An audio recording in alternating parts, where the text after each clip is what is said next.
നമസ്കാരം. 285 ഏക്കർ മാത്രമുള്ള ജനവാസമില്ലാത്ത ഒരു ദ്വീപിൻ്റെ പേരിൽ ഇന്ത്യൻ രാഷ്ട്രീയം വാക്പോര് നടത്താൻ തുടങ്ങിയിട്ട് ദിവസങ്ങളായി. തമിഴ്നാട്ടിൽ മാത്രം ഒതുങ്ങി നിന്നിരുന്ന കച്ചദ്വീപ് എന്ന ചെറിയ ദ്വീപ് വിവാദം രാജ്യം മുഴുവൻ ഇപ്പോൾ ചർച്ചയായിക്കൊണ്ടിരിക്കുകയാണ്. മാർച്ച് 31 പ്രധാനമന്ത്രി നരേന്ദ്രമോദി എക്സിൽ പോസ്റ്റ് ചെയ്ത കുറിപ്പാണ് വിവാദത്തിന് ആധാരം.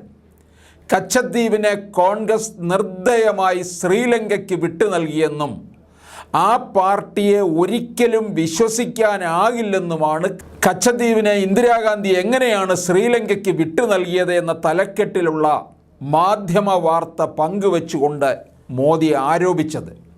തമിഴ്നാട് BJPയുടെ അധ്യക്ഷൻ അണ്ണാമലയ്ക്ക് വിവരാവകാശ നിയമപ്രകാരം ലഭിച്ച മറുപടിയുടെ അടിസ്ഥാനത്തിലായിരുന്നു വാർത്ത. കച്ചദ്വീപിനെക്കുറിച്ചുള്ള ചർച്ചകൾ അപ്രസക്തമാണെന്ന് പ്രധാനമന്ത്രി ജവഹർലാൽ നെഹ്റു അഭിപ്രായപ്പെട്ടെന്നും അണ്ണാമലയ്ക്ക് ലഭിച്ച മറുപടിയിൽ പറയുന്നു. എന്താണ് കച്ചദ്വീപിൻ്റെ പ്രസക്തി? പ്രധാനമന്ത്രി ആരോപിച്ചതുപോലെ കച്ചദ്വീപിനെ ശ്രീലങ്കയ്ക്ക് വെറുതെ വിട്ടു നൽകുകയായിരുന്നോ ഇന്ദിരാഗാന്ധി? തമിഴ്നാട് കച്ചദ്വീപിനെ തിരികെ ആവശ്യപ്പെടുന്നത് എന്തുകൊണ്ടാണ്?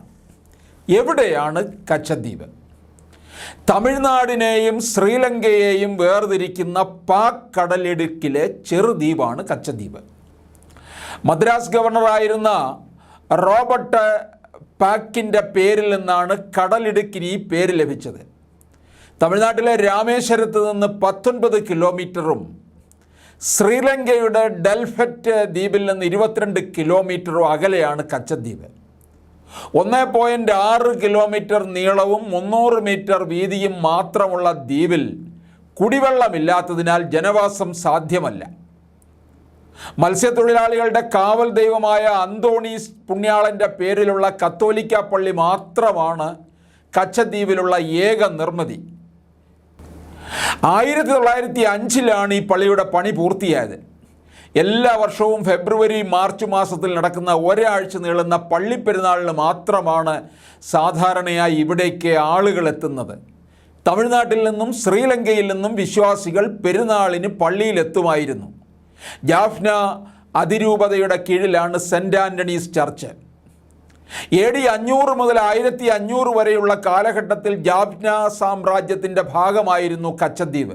പിന്നീട് 17-ാം നൂറ്റാണ്ടിൽ തമിഴ്നാട്ടിലെ രാംനാട്, അതായത് രാമനാഥപുരം, രാജ്യത്തെ സേതുപതിമാരുടെ അധീനതയിലായി.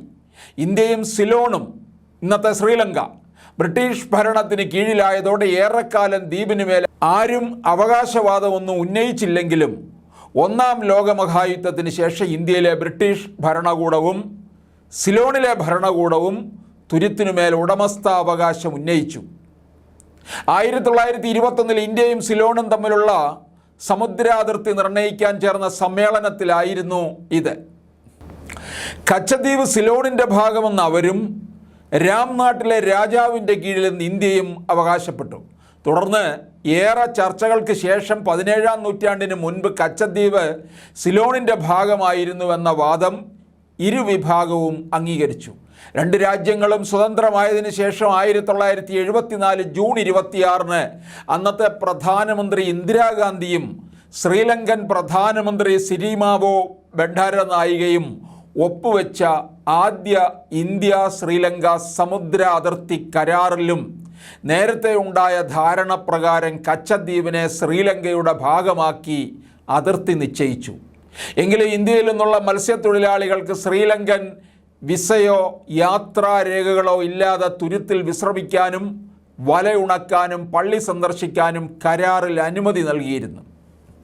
അതേസമയം 1976 ഇന്ത്യ ശ്രീലങ്ക സമുദ്രാതിർത്തി കരാറിന് അനുബന്ധമായി മറ്റൊരു കരാർ കൂടി ഉണ്ടായി. അതുപ്രകാരം ഇരു രാജ്യങ്ങളുടെയും സമുദ്രാതിർത്തിക്കുള്ളിൽ മറ്റ് രാജ്യത്ത് നിന്നുള്ള മത്സ്യത്തൊഴിലാളികൾ മീൻ പിടിക്കുന്നതിന് വിലക്കേർപ്പെടുത്തി. ഇതോടെ കച്ചദ്വീപിലേക്ക് ഇന്ത്യൻ മത്സ്യത്തൊഴിലാളികൾക്ക് പ്രവേശനമില്ലാതായി. ശ്രീലങ്കയിൽ നിന്നുള്ള മത്സ്യത്തൊഴിലാളികൾക്ക് തിരിച്ചും തമിഴ്നാട്ടിൽ നിന്നുള്ള മീൻപിടുത്തക്കാർക്ക് നല്ല മത്സ്യക്കോളി ലഭിച്ചിരുന്നത് ശ്രീലങ്കൻ സമുദ്രമേഖലയിൽ നിന്നായിരുന്നു. കച്ചദ്വീപിലേക്ക് പ്രവേശനമില്ലാതായതോടെ അത് അവരുടെ വരുമാനത്തെ ബാധിച്ചു തുടങ്ങി. അതിർത്തി ലംഘിച്ച് ശ്രീലങ്കൻ സമുദ്രത്തിലേക്ക് കടത്തുന്നവരെ ലങ്കൻ നാവികസേന അറസ്റ്റ് ചെയ്യുന്നത് പതിവ് സംഭവമായതോടെ കച്ചദ്വീപ് ഇന്ത്യക്ക് വേണമെന്ന ആവശ്യം ശക്തമായി തുടങ്ങി. കച്ചദ്വീപ് രാംനാട് സേതുപതിമാരുടേതാണെന്ന വാദമാണ് ഇവരുയർത്തുന്നത്. 2 പതിറ്റാണ്ടിനിടെ 6184 ഇന്ത്യൻ മത്സ്യത്തൊഴിലാളികളെ ശ്രീലങ്ക അറസ്റ്റ് ചെയ്തതായും ധാരാളം മീൻപിടുത്ത യാനങ്ങൾ പിടിച്ചെടുത്തതായും വിദേശകാര്യമന്ത്രി ജയശങ്കർ പറയുന്നുണ്ട്.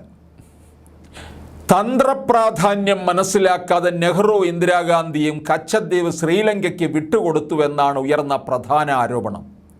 എന്നാൽ കച്ചദ്വീപിനെ ശ്രീലങ്കയ്ക്ക് നൽകിയത് തെക്കൻ തീരത്തെ വാഡ്ജ് ബാങ്കിൻ്റെ ഉടമസ്ഥാവകാശം ഇന്ത്യക്ക് ലഭിക്കുന്നതിന് കാരണമായെന്നും ഇന്ത്യയും ശ്രീലങ്കയുമായി ഉണ്ടായിരുന്നത് കൈമാറ്റ കരാറായിരുന്നുവെന്നും അക്കാലത്തെ നയതന്ത്ര ഉദ്യോഗസ്ഥർ ചൂണ്ടിക്കാട്ടുന്നു. 1976 മാർച്ച് 23 ശ്രീലങ്കയുമായി ഒപ്പുവെച്ച എക്സ്ചേഞ്ച് ഓഫ് ലെറ്റേഴ്സ് പ്രകാരമാണ് ഇന്ത്യക്ക് ലഭിക്കുന്നത്. കച്ചദ്വീപിൻ്റെ പേരിൽ ഇന്ത്യ ശ്രീലങ്ക സമുദ്രാതിർത്തി കരാറിനെ കുറിച്ച് തർക്കം രൂക്ഷമാണെങ്കിലും കരാറിനെ തള്ളിപ്പറഞ്ഞ അത്ര എളുപ്പത്തിൽ ഇറങ്ങിപ്പോരാൻ ഇന്ത്യക്ക് കഴിയില്ല. അതിന് നിയമപരമായ തടസ്സങ്ങളുണ്ട്. ഐക്യരാഷ്ട്രസഭയുടെ ലോ ഓഫ് ദ സീ പ്രകാരമുള്ള ഇന്ത്യ ശ്രീലങ്ക സമുദ്രാതിർത്തി കരാറിന് വിയന്ന കൺവെൻഷൻ ചട്ടങ്ങളുടെ പരിരക്ഷയുണ്ട്.